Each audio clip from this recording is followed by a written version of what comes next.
እንደተለመደው በዛሬ ፕሮግራማችን የጥያቄና መልስ ፕሮግራማችንን ወደ እናንተ የምናደርስ ይሆናል።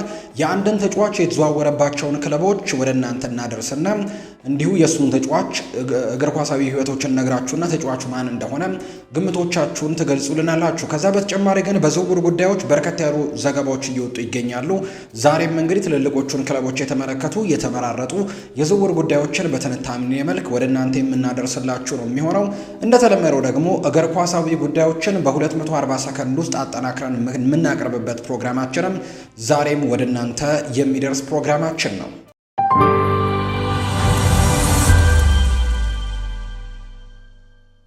ጤና ይስጥልን፣ እንዴት ናችሁ? በየዕለቱ በዚህ ሰዓት ወደ እናንተ የምናደርሰው ፕሮግራማችንን ከፉአድ ባህሩ የዩቲዩብ ቻናል ወደ እናንተ ይዘን ቀርበናል። ፕሮግራሙን እየመራው ፉአድ ባህሩ ከእናንተ ጋር ቆይታን አደርጋለሁ።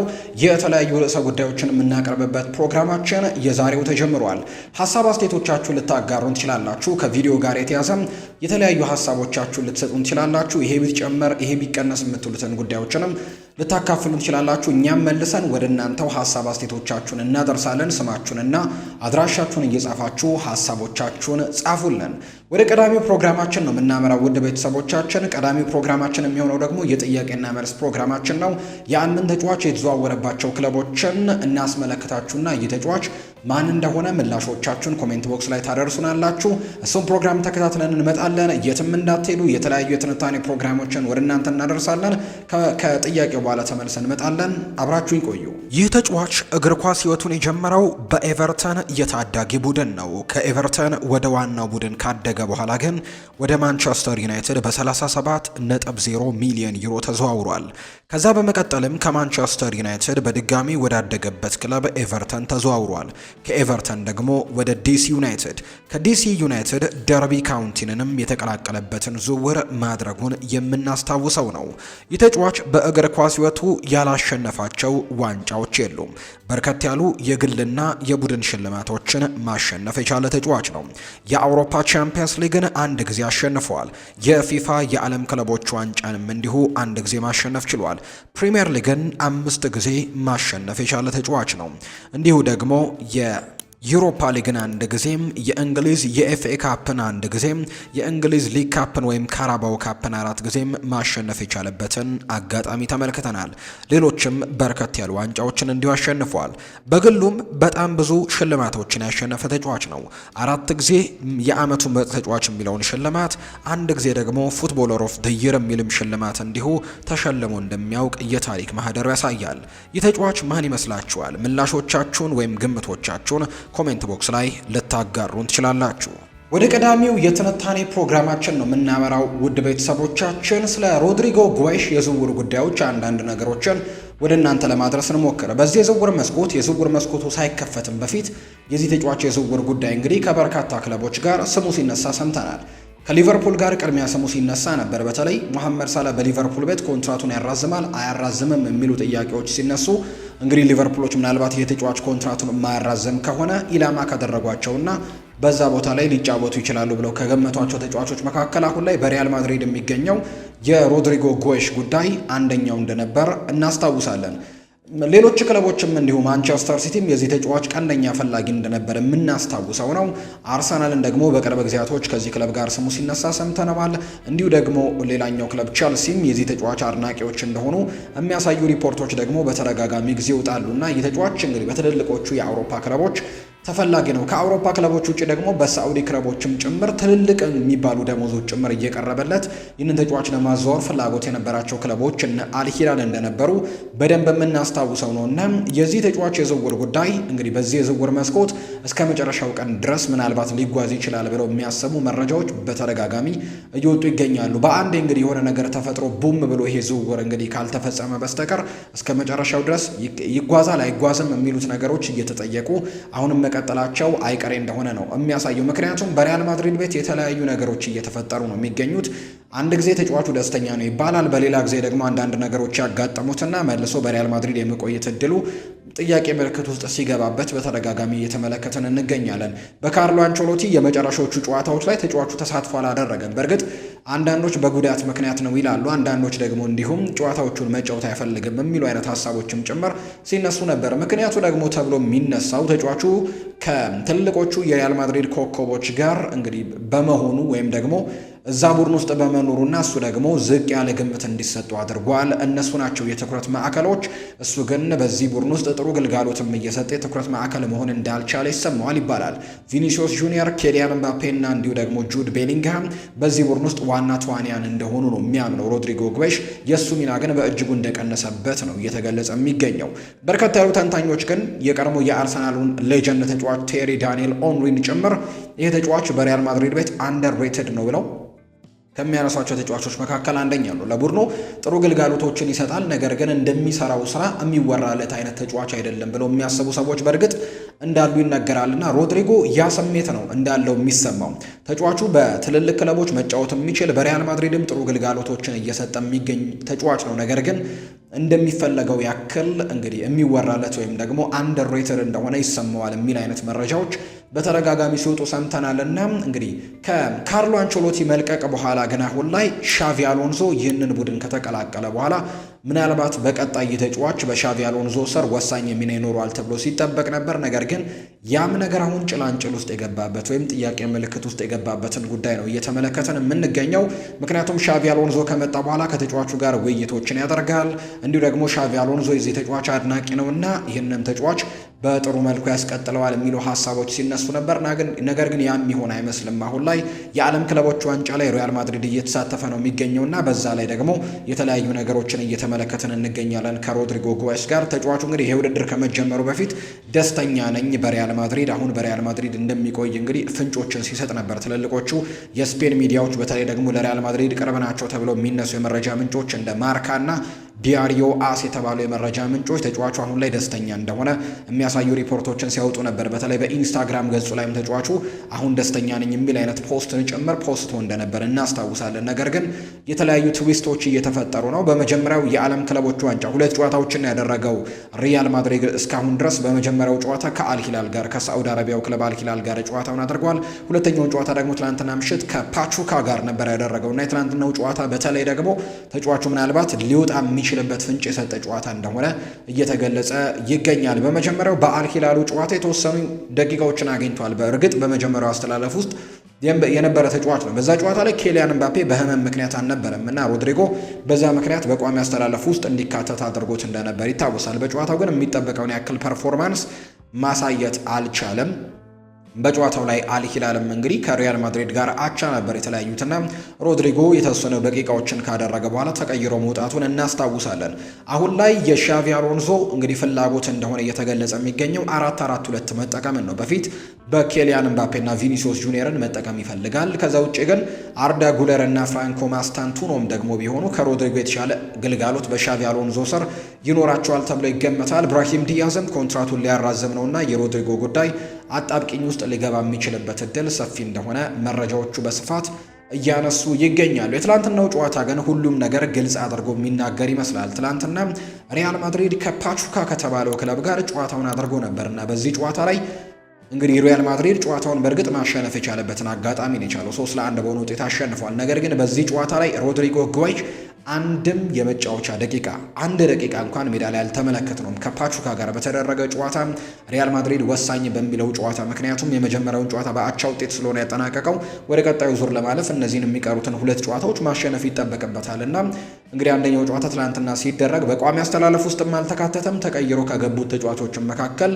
የለበትም። በአንጻሩ ደግሞ እንግዲህ አርዳ ጉለር በሻቪ አሎንሶ ስር ቅድሚያ ይሰጠዋል ተብሎ የሚጠበቀው ተጫዋች ደግሞ በትናንትናው ጨዋታ ድንቅ እንቅስቃሴን አሳይቷል። እንግዲህ ሮድሪጎን በዛ ክንፍ ላይ ከመጠቀም ይልቅ ፌዴ ቫልቬርዴን ነው በዛው በቀኙ የማጥቃት ክፍል ላይ አሰልጣኝ ሻቪ አሎንሶ የተጠቀሙት። ትናንትና 4-3-3ን ሲጠቀሙ ፊት ለፊት ላይ የተጠቀሙት ፌዴሪኮ ቫልቬርዴን እንዲሁ ደግሞ አጥቂውን ጎንዛሌዝን እና ከዛ በተጨማሪ ደግሞ ቪኒሲዮስ ጁኒየርን ነው በፊት መስመር ላይ የተጠቀሙትና እንግዲህ አርዳ ጉለር ደግሞ በመሃል ቦታ ላይ ደግሞ የተሰለፈ ተጫዋች ነበር። ስለዚህ ሮድሪጎ ምናልባት በሚቀጥለው የውድድር ዓመት ለዚህ ቡድን ወሳኝ ተጫዋች ይሆናል ወይ? የትናንትናው ጨዋታ በመጠኑም ቢሆን ምላሽ የሰጠ ይሆናል ተብሎ ይታሰባል። በዚህ ቡድን ላይ ኬሊያን ምባፔ ሲጨመሩ ደግሞ የባሰ የጨዋታ ጊዜያቶችን ላያገኝ የሚችልበት እድል አለ። አዲሱ ፈራሚ ፍራንኮ ማስታንቱኖም ጭምር ወደዚህ ቡድን ሲቀላቀል ደግሞ ሮድሪጎ በሪያል ማድሪድ ቤት የቋሚነት እድልን አይደለም ተጠባባቂ ሆኖ በርከት ያሉ ደቂቃዎችን የማግኘት እድሉ ጭምር ጥያቄ ምልክት ውስጥ ሊገባ የሚችልበት እድል ሰፊ ነው ተብሎ ይታሰባል። በእርግጥ ትልልቅ ጨዋታዎች ይኖራሉ። በሚቀጥለው የውድድር ዓመት የኮፓ ዴል ሬይ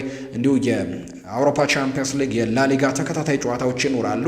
የመጫወት እድሎች ሊሰጡት ይችላሉ። ነገር ግን እንደሚፈልገው አይነት የጨዋታ ደቂቃዎችን ያገኛሉ ወይ? የሚሆን አይመስልም። አሁን ላይ እየታዩ ከሚገኙት ጉዳዮች አንጻር ሻቪ አሎንሶ ሌሎች አማራጮችን ነው በስፋት መመልከት የሚፈልገው። ስለዚህ ከሪያል ማድሪድ ጋር ሊለያይ የሚችልበት እድል አሁን ላይ እየሰፋም እየመጣ ነው። ሪያል ማድሪድም ይህንን ተጫዋች ለመልቀቅ እንግዲህ ፍቃደኛ አይደለም ተብሎ ማንሳት አይቻልም። ወሳኝ ተጫዋች ነው ወይም ደግሞ ይህ ተጫዋች ሊለቅ የማይችል ተጫዋች ነው ብለው አላነሱትም። ሊለቅ የሚችልበት እድል በስፋት አለ።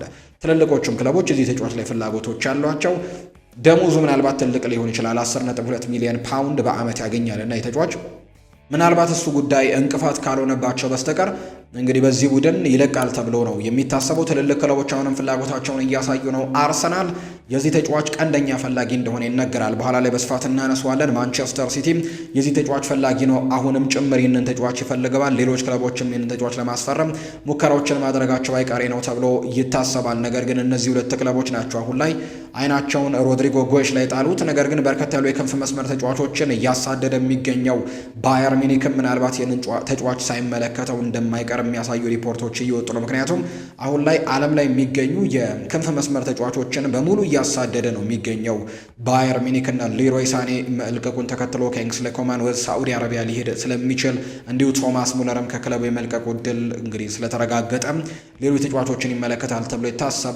በዛ ቦታ ላይ እንግዲህ ራፋኤል ሊያውን ከኤሲ ሚላን፣ ከዛ በተጨማሪ ካውሮ ሚቶማን ከብራይተን ኤንድ ሆቭ አልቢዮን፣ ኮዲ ጋክፖን ከሊቨርፑል፣ ሉዊስ ዲያዝን ከዛው ከሊቨርፑል፣ ከዛ በተጨማሪ ጋብሪኤል ማርቲኔሊን ከአርሰናል እየተመለከተ ይገኛል። ሮድሪጎንም ከሪያል ማድሪድ የማስፈረም እድሎች ሊኖራቸው እንደሚችል የሚያሳዩ ሪፖርቶች እየወጡ ነውና የተለያዩ ክለቦች ይህንን ተጫዋች ለማስፈረም ሙከራዎችን ማድረጋቸው አይቀሬ ነው ተብሎ ይታሰባል። ከአርሰናል ጋር ግን በስፋት እየተነሳ ነውና እሱን ጉዳይ ደግሞ እንመልከት። ከአርሰናል ጋር የተያዙ የዝውውር ጉዳዮችን ከዚህ ዝውውር ጋር በተያዘም በትልቁ እየተንቀሳቀሰ የሚገኘው ክለብ አርሰናል ነው። በዚህ ዝውውር ላይ በንቃት እየተሳተፈ ይገኛል። እስከ መጨረሻው ድረስም ይህንን ዝውውር ለመጠበቅ ፈቃደኛ የሆነ ክለብ ነው።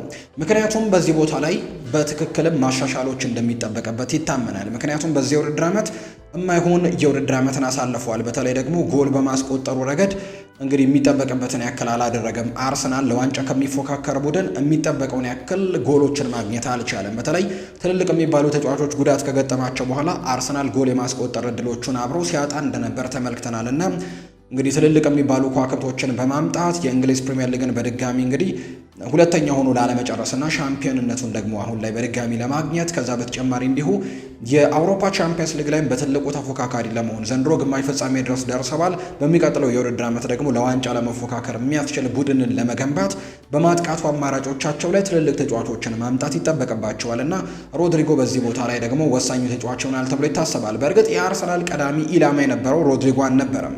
ቅድሚያ ምርጫቸው የነበረው ኒኮ ዊሊያምስ እንደነበር ይነገራል። ነገር ግን ኒኮ ዊሊያምስ ወደ ባርሴሎና ማምራትን ፍላጎቱ አድርጓል ወይም ደግሞ ከባርሴሎና ጋር እንግዲህ መቀላቀልን ፈልጓልና ወይም ከባርሴሎና ጋር ተስማምቷልና ቀጣይ ኢላማዎቻቸው ነበሩ ሌሎችም ተጫዋቾች እና አንቶኒ ጎርደን ስማቸው ሲነሳ ሰምተናል። ራፋኤል ሊያውን ጭምር ሰምተናል።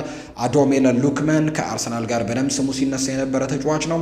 ሌሎችም የክንፍ ተጫዋቾች ከአርሰናል ጋር ስማቸው ሲነሳ ነበር። ነገር ግን አሁን ላይ ኒኮ ዊሊያምስ ላይ በትልቁ እንቅስቃሴዎችን እያደረጉ እንዳሉ ነው መረጃዎቹ እየወጡ።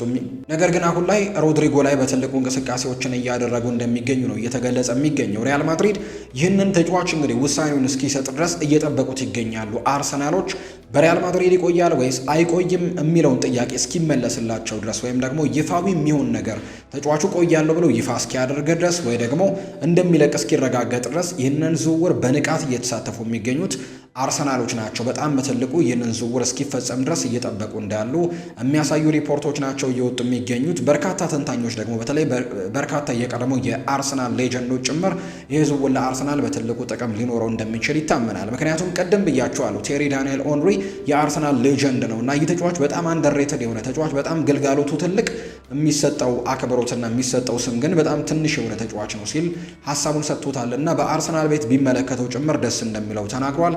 ለአርሰናልም ትልቅ ጭማሪዎች ሊሆን እንደሚችል ጭምር ይነገራል። በተለያዩ ክንፎች መጫወት የሚችል ተጫዋች ነው። በፊት ለፊት መስመር ላይ በሶስቱም ቦታዎች መጫወት ይችላል። በግራ ማጥቃት ክፍል ላይ መጫወት ይችላል። በቀኝ ማጥቃት ክፍል ላይ መጫወት ይችላል። እንዲሁ በፊት መስመር አጥቂነትም መጫወት ይችላል።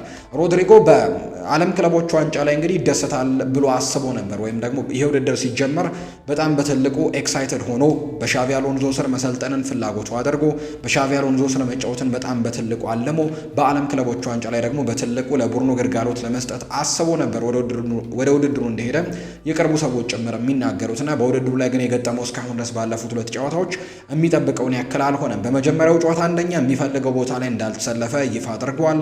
የሚፈልገው ክንፍ ላይ አይደለም የተጫወተው። በጨዋታው ላይም ጥሩ የሚባል እንቅስቃሴዎችን ማድረግ አልቻለም። በሁለተኛው ጨዋታ ደግሞ አንድም የመጫወቻ ደቂቃን ማግኘት አልቻለም እና ይሄ ለሮድሪጎ እንግዲህ ቀጣይ ምናልባት ከዚህ ክለብ ለመውጣት አረንጓዴ መብራት ያገኛል ተብሎ የሚታሰብበት፣ አርሰናልም ይህንን ዝውውር ለመፈጸም አረንጓዴ መብራት ያገኝበታል ተብሎ የሚታሰብበት ጉዳይ በዓለም ክለቦች ዋንጫ እየተፈጸመ እንዳለ የሚያሳዩ መረጃዎች ናቸው እየወጡ የሚገኙት። አርሰናል እስከ መጨረሻው ድረስ ይህንን ተጫዋች ለማስፈረም ግን አሁንም በንቃት መሳተፉን ይቀጥላል ተብሎ እንደሚታሰብ ነው ሪፖርቶች የሚወጡት።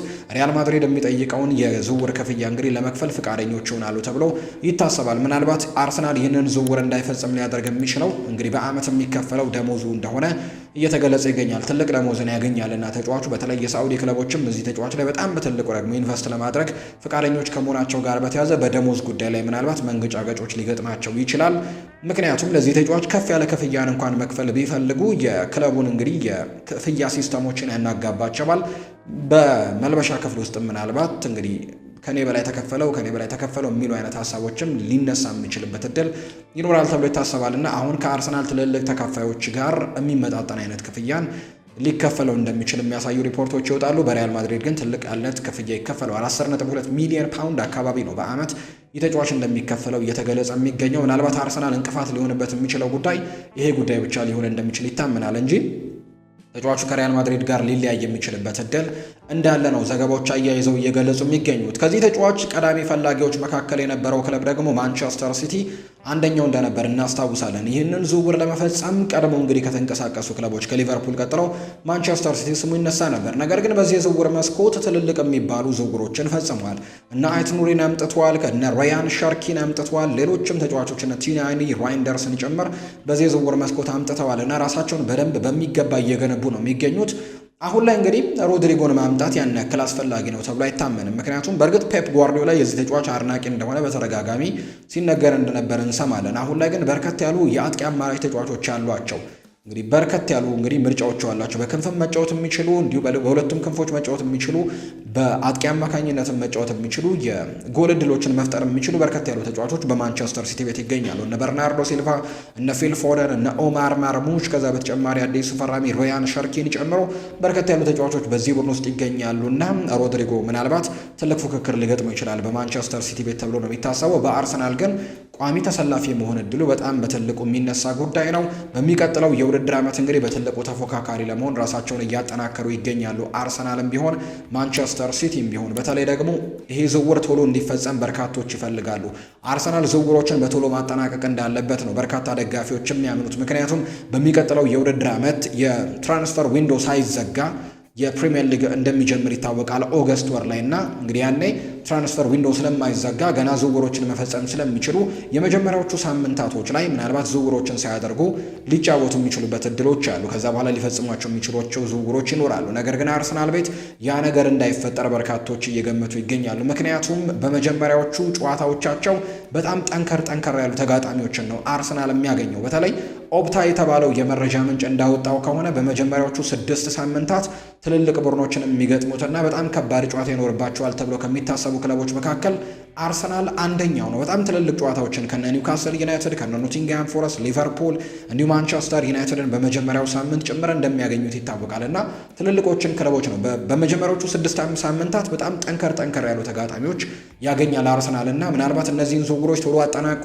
የመጀመሪያዎቹን ጨዋታዎች ማድረግ የሚችል ከሆነ ለአርሰናል በጣም ጠቃሚ አማራጮችን ማግኘት የሚችልበት እድል ይኖራል። ነገር ግን ዝውውሮችን ዘግየት ብዬ ፈጽማለሁ የሚል ከሆነ ግን ምናልባት ከባድ ዝውውሮች ሊሆኑበት ከባድ የመጀመሪያ ሳምንት ጨዋታዎች ካሉ ከመኖራቸው ጋር በተያያዘ እነዚህን ጉዳዮች በቶሎ ሊያስቡበት እንደሚገባ እያሳዩ ነው የሚገኙት። የተለያዩ መንዛዛቶች በዝውውር መስኮቱ ላይ እየተመለከተ ነው። ሌላኛው አርሰናል ይወጣበታል ተብሎ የሚታሰበው የዝውውር ገበያ ደግሞ መሀል ተጫዋች ወይም የመሀል ሜዳ ተጫዋች እንደሆነ ይታወቃል። በእርግጥ ማርቲን ዙቤሜንዲን አሁን ላይ ለማስፈረም በጣም ከጫፍ መድረሳቸውን የሚያሳዩ ሪፖርቶች ወጥተዋል። 35 ቁጥር ማሊያን ጭምር ይለብሳል ተብሎ እንደሚጠበቅ የሚያሳዩ ሪፖርቶች 35 ወይ 36 አካባቢ ቁጥር ማሊያን እንደሚለብስ ይጠበቃል ተብሎ የሚታሰቡ ነገሮች እየወጡ ነው የሚገኙት። ከዛ በተጨማሪ ግን ቶማስ ፓርቴ ከዚህ ክለብ ሊለቅ ነውና ቶማስ ፓርቴን ደግሞ በትክክል መተካት እንዳለባቸው የሚያሳዩ ዘገባዎች ይወጣሉ። ስለዚህ ቶማስ ፓርቴን ለመተካት ሌላም የገበያ ዝውውር ላይ መውጣታቸው አይቀሬ ስለሆነ እነዚህን ዝውውሮች ቶሎ እንግዲህ መፍጠን ካልቻሉ ወይም እነዚህን ዝውውሮች ቶሎ መጨረስ ካልቻሉ የዝውውር መስኮቱ ተዘግቶ ከዛ በተጨማሪ የመጀመሪያዎቹ የፕሪሚየር ሊግ ጨዋታዎችን መጥቶባቸው ትልቅ ነገሮችን ሲያደርጉ የዝውውር መስኮቱ ሊጠናቀቅ የሚችልበት እድል ሰፊ ይሆናል ተብሎ ይታሰባልና የአርሰናል ደጋፊዎች አሁንም ስጋታቸው ያኛው ነው። መዘግየቶች አሁንም እንዳይፈጠሩ በትልቁ ፍላጎት እንዳላቸው ይነገራል። ቼልሲም የሮድሪጎ ጎይሽ ፈላጊ እንደነበር ይነገራል። ነገር ግን አሁን ላይ ጄሚ ባይኖ ጌቴንስ ላይ ነው በትልቁ እንቅስቃሴዎችን እያደረጉ የሚገኙትና የሮድሪጎ ጉዳይ በትንሹ መቀዛቀዞች በቸልሲ ቤት ይታያሉ። ይህንን ዝውውር ለመፈጸም ግን አሁን ላይ አርሰናል ነው በጣም በትልቁ በንቃት እየተሳተፈ የሚገኝ ክለብ እንደሆነ እየተገለጸ የሚገኘው። ከሮድሪጎ ጋር በተያዙ ሌሎች አዳዲስ ጉዳዮችም ሲወጡ እንዲሁ እየተከታተለን ወደ እናንተ ማቅረባችንን ነው የምንቀጥለው። ሮድሪጎ ጎሽ ወዴት ያመራል? እናንተ ደግሞ ግምቶቻችሁን ወይም ደግሞ ከሮድሪጎ ጋር በተያዘ ሀሳቦቻችሁን ኮሜንት ቦክስ ላይ ልታጋሩ እንችላላችሁ። ቀደም ብዬ እንደገለጽኩት ሀሳቦቻችሁን ስታካፍሉን ግን ስማችሁንና አድራሻችሁን ደግሞ እየጠቀሳችሁ ብታደርሱን መልሰን ወደ እናንተ ስናደርሰው ቀለል ስለሚልልን እንደዛ ብታደርጉልን በአክብሮት እንጠይቃለን። አሁንም ፕሮግራማችን መቀጠሉን ይቀጥላል። 240 ሰከንድ የሚለውን ፕሮግራም ነው አሁን ላይ ወደ እናንተ የምናደርሰው። አጠር ያሉ ስፖርታዊ ጉዳዮችን ወደ እናንተ የምናካፍልበት ፕሮግራም ይቀርባል። 240 ሰከንዳችንን ተከታትለን እንመለሳለን። አብራችሁ ይቆዩ። የሊቨርፑል ኢላማ የሆነው የ24 ዓመቱ ማርክ ጎሂ የመሃል ተከላካዩ እንግዲህ ተጫዋች አሁን ላይ በክሪስታል ፓላስ የሚኖረውን ኮንትራት የመጨረሻ ዓመት ላይ እንደሆነ ይታወቃል። ምንም እንኳን እንግዲህ ክሪስታል ፓላሶች ከዚህ ተከላካይ ጋር ሊለያዩ እንደሆነ ቢነገርም እንዲሁ ደግሞ በጥሩ ገንዘብ ይህንን ተጫዋች መሸጥ ቢፈልጉም ሊቨርፑሎች ግን ይህንን ተጫዋች ላያስፈረሙ የሚችሉበት እድሎች እንዳሉ ግን መረጃዎች እየወጡ ነው። ምክንያቱ ደግሞ የኢብራሂማ ኮናቴ ቆይታን መረጋገጥ እንዳለበት ነው ዘገባዎች የሚያሳዩት። ተጫዋቹ በሚዘዋወርበት ክለብ በቋሚነት መጫወት ወይም ማገልገልን ነው የሚፈልገው። ተጫዋቹ አሁን ላይ በሊቨርፑል ለመጫወት ደግሞ የኢብራሂማ ኮናቴና የቨርጂል ቫንዳይክ ጥምረት በጥሩ ሁኔታ ላይ እንደሆነ ያስባል የሚሉ መረጃዎች እየወጡ ነው። የጣሊያኑ ክለብ ናፖሊ በሩበን አሞሪም ሊሸጥ ያለውን የ22 ዓመቱን የማንቸስተር ዩናይትድ ዴንማርካዊ አጥቂ ራስመስ ሆይሉንድን ለማስፈረም በሚደረገው ፉክክር ኢንተር ሚላንም በዚህ ዝውውር ውስጥ መግባቱን የጣሊያን የመረጃ ምንጭ የሆነው ጋዜታ ዴሎ ስፖርት መረጃውን አጋርቷል።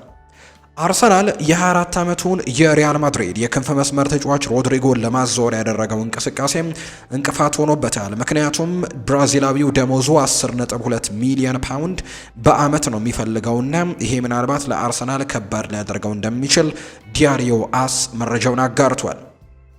የሳዑዲ አረቢያው ክለብ አል ሂላል የ28 ዓመቱን የናፖሊ አማካይ ስኮት ማክቶሚኔን ለማስፈረም ጥያቄ አቀርበዋል። ነገር ግን የሴሪኤው ቡድን የስኮትላንዱን ኢንተርናሽናል የመሸጥ ፍላጎት ስለሌለው በስምምነቱ ላይ እንኳን ውይይት ለማድረግ ፍቃደኛ አልሆኑም። ስለዚህም ስኮት ማክቶሚኔ በናፖሊ ቤት ይቆያል ተብሎ ነው የሚጠበቀው። ቸልሲዎች ሴኔጋላዊውን የ24 ዓመቱን አጥቂ ኒኮላ ጃክሰንን ለመሸጥ ተዘጋጅተዋል። የጣሊያን ክለቦች ዩቬንቱስ እና ናፖሊ ደግሞ የዚህ ተጫዋች ፈላጊ እንደሆኑ ጂያን ሉካ ዲ ማርሲዮ መረጃውን አጋርቷል። አርሰናል የመሃል ሜዳ ክፍላቸውን ለማጠናከር ያለው ፍላጎት የብሬንትፈርዱን የ31 ዓመቱ ዴንማርካዊ አማካይ ክሪስቲያን ኖርጋርድን እንዲያዘዋውሩ ሊያደርጋቸው ይችላል። አርሰናሎች በዝውውር መስኮቱ ላይ ማርቲን ዙቢሜንዲን ለማስፈረም ቢቃረቡም ነገር ግን አሁን ላይ ደግሞ ተጫዋቹ ቢመጣም ቶማስ ፓርቲ ሊለያይ ስለሆነ በዚህ ቦታ ላይ ሌሎች ተጫዋቾች ያስፈልጋቸዋል። እንዲሁ ክሪስቲያን ኖርጋርድን ለማስፈረም ደግሞ ሙከራዎችን ሊያደርጉ እንደሚችሉ የሚያሳዩ ሪፖርቶች ወጥተዋል። የ29 ዓመቱ የማንቸስተር ዩናይትድ ግብ ጠባቂ አንድሬ ኦናና ከካሜሮናዊው ኢንተርናሽናል ጋር እንግዲህ አሁንም ይህ ቡድን ለመቆየት ፍላጎት እንዳለው ይነገራል። ነገር ግን ሞናኮዎች የዚህ ተጫዋች ላይ ፍላጎት እንዳሳዩ የሚያሳዩ ሪፖርቶች ናቸው እየወጡ የሚገኙት። ባየር ሚኒክ የ22 ዓመቱን ስፔናዊ የክንፍ መስመር ተጫዋች ኒኮ ዊሊያምስን ከአትሌቲክ ቢልባኦ ለማስፈረም ተስፋ ቆርጧል። በተጫዋቹና በባርሴሎና መካከል አሁንም ስምምነት እንደተደረሰ ሙንዶ ዲፖርቲቮ መረጃውን እያጋራ ነው። የ27 ዓመቱ የማንቸስተር ዩናይትድ አጥቂ የሆነው ማርከስ ራሽፎርድ ምንም እንኳን ባርሴሎናዎች ኒኮ ዊሊያምስን ለማስፈረም አፋፍ ላይ ቢሆንም ወደ ባርሴሎና የመዘዋወር ተስፋ ግን አሁንም እንዳለውና ተስፋውን እንዳልቆረጠ የሚያሳዩ ሪፖርቶች ወጥተዋል። ፓሪስ ሳን ዠርሜን የ22 ዓመቱን ዩክሬናዊ ተከላካይ ኢሊያ ዛባርኒን ከቦርንመስ ለማዘዋወር አሁንም ፍላጎቱን አሳይቷል። ተጫዋቹ እንግዲህ ከዴን ሃውችሰን ጋር በዚህ የውድድር ዓመት ድንቅ ጥምረትን ፈጥረዋል። በቀጣዩም በቦርንመዝ ይቆያል ተብሎ አይጠበቅም። ፓሪስ ሳን ዠርሜን ይህንን ተጫዋች የማስፈረም ፍላጎት አለው። የ25 ዓመቱ የማንቸስተር ዩናይትድ እና እንግሊዛዊ የክንፍ መስመር ተጫዋች ጄደን ሳንቾ ከሴሪኤው ዩቬንቱስ ይልቅ ወደ ናፖሊ ለመዘዋወር ፍላጎት እንዳለው ስካይ ስፖርት ኢታሊያ መረጃውን አጋርቷል። አትሌቲኮ ማድሪድ የአስተን ቪላውን የ32 ዓመት ግብ ጠባቂ ኤሚሊያኖ ማርቲኔዝን ሁኔታ እየተከታተለ ሲሆን የአርጀንቲናዊን ኢንተርናሽናል በአሁኑ ሰዓት ቁጥር 1 ነው። የስሎቬኒያዊው ኢንተርናሽናል ያን ኦብላክ የ32 ዓመቱ ክለቡንም የሚለቅ ከሆነ ይህንን ተጫዋች ለማስፈረም አትሌቲኮ ማድሪዶች እንቅስቃሴ ያደርጋሉ ተብሎ እንደሚጠበቅ የሚያሳዩ ሪፖርቶች በተደጋጋሚ እየወጡ ይገኛሉ። ወደ ቤተሰቦቻችን እየተከታተላችሁን ስለሆነ እጅጉን ከልብ አድርገን እናመሰግናለን። ፉአድ ባህሩ የዩቲዩብ ቻናል ላይ ትገኛላችሁ። ይህንን ቻናል ያልተቀላቀላችሁ ሰብስክራይብ እያደረጋችሁ እንዲሁ ቪዲዮአችንን ደግሞ ላይክ እያደረጋችሁ እንድታበረታቱን ነው በአክብሮት የምንጋብዘው። የተለያዩ ርዕሰ ጉዳዮችን ወደ እናንተ ማድረሳችንን የምንቀጥል ነው የሚሆነው በቀጣዮቹ ፕሮግራማችን መጀመሪያ ላይ አንድ ጥያቄን ወደ እናንተ አደርሰናል። የእሱን ጥያቄ ምላሾቻችሁን እንድታካፍሉን ደግሞ በአክብሮት ነው የምንጋብዘው። የተለያዩ የዝውውር ጉዳዮች አሁንም በስፋት እየተነሱ ይገኛሉ።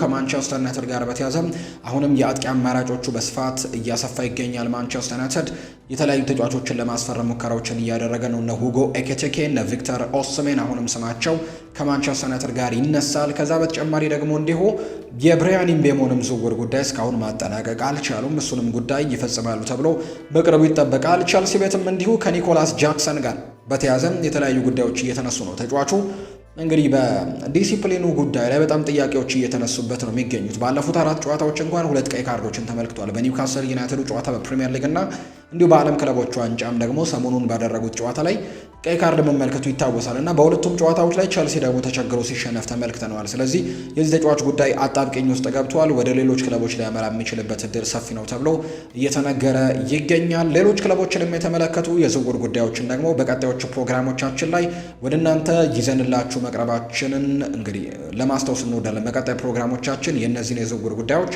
በስፋት እንግዲህ ጠቅላላ አድርገን ወደ እናንተ ነው የምናደርሰው። ስለምትከታተሉን ግን እጅጉን ከልብ አድርገን እናመሰግናለን። ፉአድ ባህሩ የዛሬውን ፕሮግራም እየመራው ከእናንተ ጋር ቆይታን አድርግ ያለው። በቀጣይ ፕሮግራሞች ሌሎች ርዕሰ ጉዳዮችን፣ ሌሎች ደግሞ ትንታኔዎችን፣ ሌሎች የጥያቄና የመልስ ፕሮግራሞችን፣ ሌሎች ሽልማቶችንም በድጋሚ ወደ እናንተ ይዘን እንመጣለን።